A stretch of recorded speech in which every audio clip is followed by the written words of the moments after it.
All right, good morning everyone. Welcome back to another weekly vlog, the official week where I'm actually doing full day on work from 8 to 5. It is whatever day it is, but hope you all are doing well. It is so cold. I've just woke up, just said my prayers and ready to go to work. So hope you all have a beautiful and glorious and safe day. Outfit for the day looks like this. The reason why I'm talking quietly is because it is about 7 o'clock in the morning. So I'm gonna sneeze. 7 o'clock in the morning. I'm about to start the day.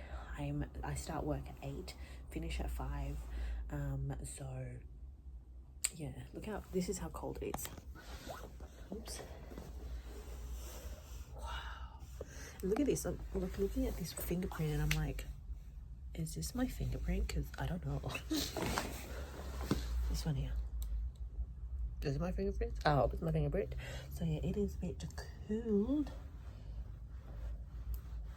I should probably not do that because then now I have to wash it. But anyways, guys, thank you so much for tuning in. Come with us as the week begins. Bye. 11 is God and the whole universe. And God dealt with it through, Adam and Eve, the first two human beings, and then their generations.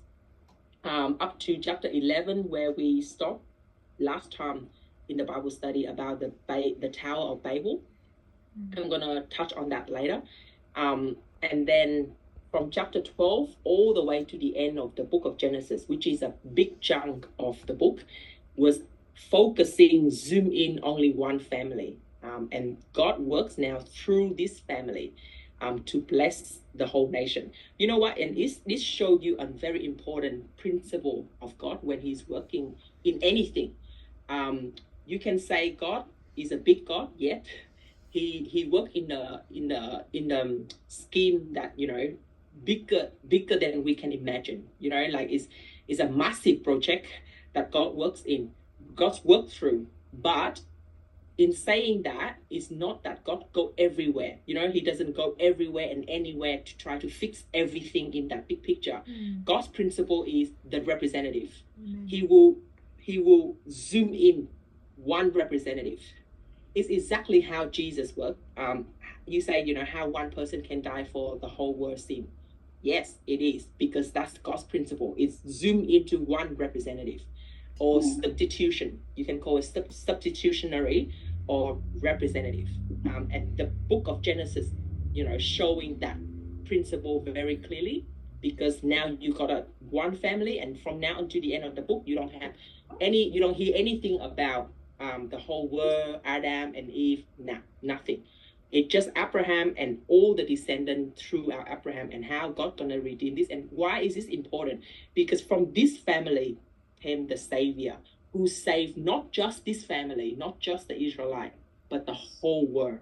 So it's go back to choosing one small family, or not small anymore, one family to save the one that failed in chapter 1 to chapter 11.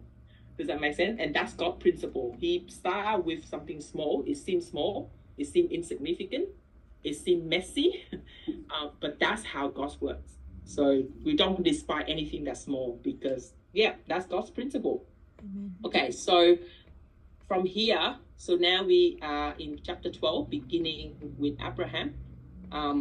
But last week, we talked about how chapter 11, not last week, the last time we were in Bible study, we say how chapter 11 ends. So chapter 11 ends with men's self-effort. Remember, the people tried to build the Tower of Babel, where they can, use their language, use their intelligence to do something that reach heaven. And God say, no. I'm gonna bring confusion, and that's where the word Babylon or Babel mixed by confusion. That's the meaning, literal meaning of the word Babel. Confusion by mixing. It symbolized God's promise and love that stands forever.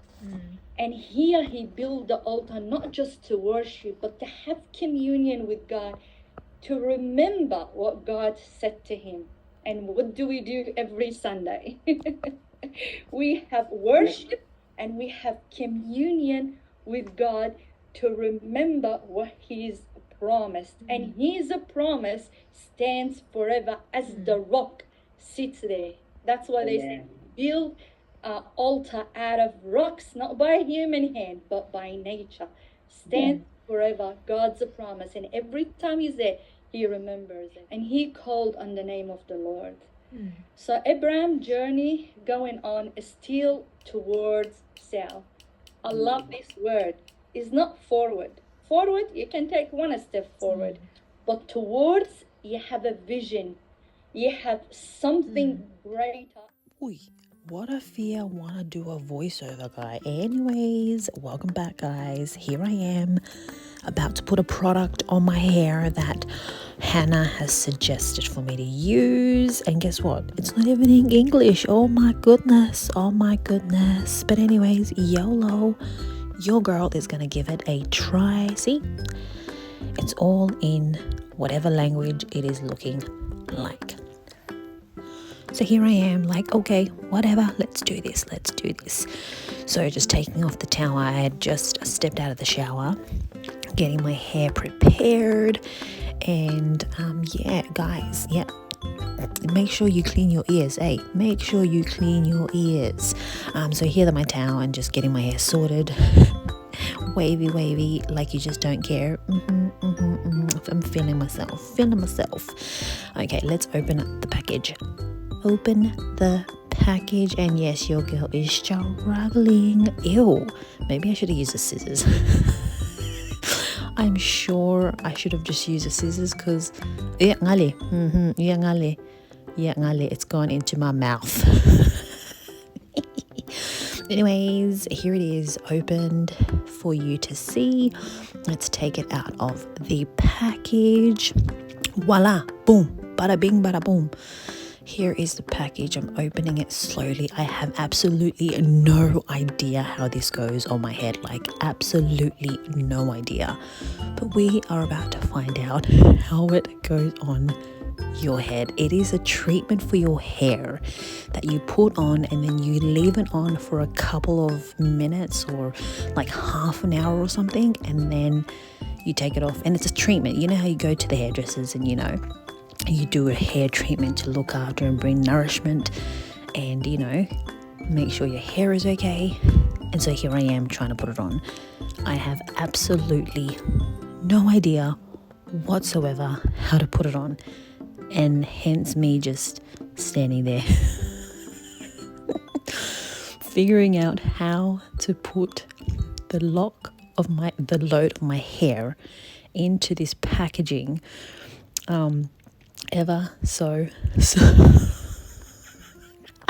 Anyway, so here's me leaving to go and ask Hannah to give me directions on how to put this on. And I forgot to take you with me, but here I am like, girl, I don't know how to put this on. Help me. So then she's giving me instructions, and then I'm like, oh, okay, I'll follow them, hopefully. And so she said to put your hair in a bun and then you put it on. Duh, Denise. Duh. So here I am just putting my hair in a bun and then putting it over like that. Literally, that is literally all you need to do. So what happens is there's stuff inside the bag that moisturizes your hair and just really, it's a treatment. If look up treatment and you'll figure it out. But yeah, so that's ultimately how I put my hair up. And here I am again going to Hannah to say, hey, is this the correct way of putting it on? Because I'm a bit unsure. And she's like, girl, that's exactly how you put it on. And so yeah, that's exactly how I put it on. And here I am coming back to say, guys, I got this. Here I am. And it smells. It has a very, very strong smell that I was like, yeah. But anyways, guys, that's me. And now we wait. We see Joshua. Would you stand up, Joshua? And Denise, would you stand up, Denise? Stop talking at the back. Stand up. Thank you. Look this way. Thank you. Yes. You're in trouble. If this was a high school assembly, you'd be in big trouble today, so just let you know that. Fortunately, you're not. Daniela, sorry. Where's Daniela? All right, whenever you're ready. Guys, can y'all just back it up? Because your girl, you're over here. You better move our ways. Okay. A unique foundation and passing the values through generation. Wait. Timothy, move. What? Why is everyone watching me? Testy 1 2. Hello. Y'all know this. You know this coconut's gonna keep the mic. You know it. I may not take sandals, but I will take mics for my vlogging purposes. Thanks. Thank you. Hello, everyone. And malo soifua o loingoa o Denise Selmonutafa. I'm about to give you a recap of today's sermon by yours truly, David Boyd. So in the introduction, he focuses on family values, building community, and the prophetic journey. He emphasizes a God-inspired vision, that it's not just a good idea, but it is a God-inspired vision. So the main message of his sermon was understanding the apostolic. He speaks about the apostolic role is key and should be re-emphasized in modern church practices. Apostles are messengers with authority and resources sent by Christ to lay the church foundation. He speaks a lot on that, and he emphasizes on building strong families, communities, drawing on past victories to inspire the church. Yo, I was so challenged, and I think that is what the word does. Challenges you and transforms you, and I'm going to go back and listen to it because I'm still going to sit on it, so it just continues to just like speak to me. And so if you are interested to watch the whole sermon, please go on our YouTube channel, which is, we'll put it down over here, and be encouraged, be inspired. Join us on Saturday here at Cabramatta High School, 10 o'clock.